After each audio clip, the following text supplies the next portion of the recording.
Hi guys, welcome to this short video from Bite Size Excel.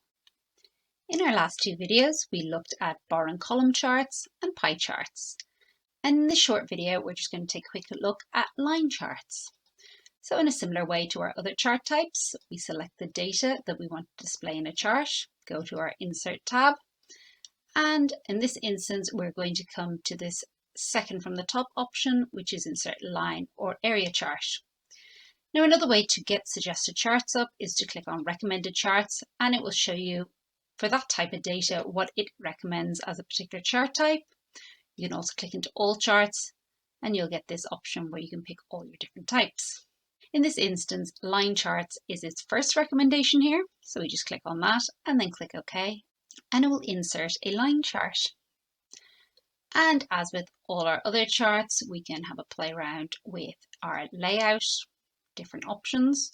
Now, one thing that can be useful, particularly for certain data types, if we have our line chart, you can select this option here, and what it will give you is a little summary table down the bottom of all your data. So you can see it's getting possibly a little bit difficult to read here. It's a little bit crammed. We might want to reduce the size of our text. If we click on here, go to our Home tab, we can just change our font size, reduce it down,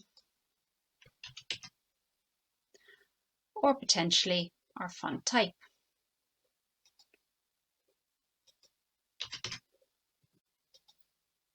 Now, if we want to change, say, our axis title, we can click in here, select our text, and say we want to call it Sales.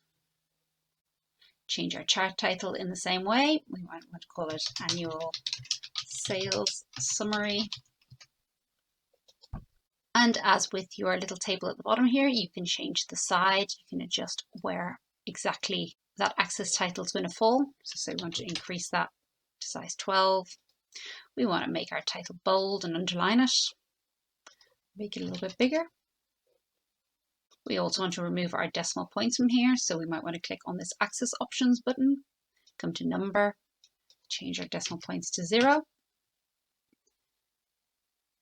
Another thing that is really useful with our labels, particularly when we get into very big numbers, say the millions, we can click into our Axis Options here. And if we scroll down, this Display Units, we can drop it down and we can say we want to change that to thousands. So it's 70,000 in that instance. And you can see there's lots of different options here. You can have a play around with how you want your axis to display. So say you don't want to start it at 0, say you want to start it at 20,000. We want to display up to 90,000.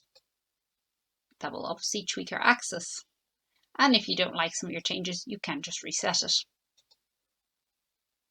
Excel will obviously select what it thinks is best, so its auto settings are what it's going to suggest doing, but you can have a play around and find a format that suits you.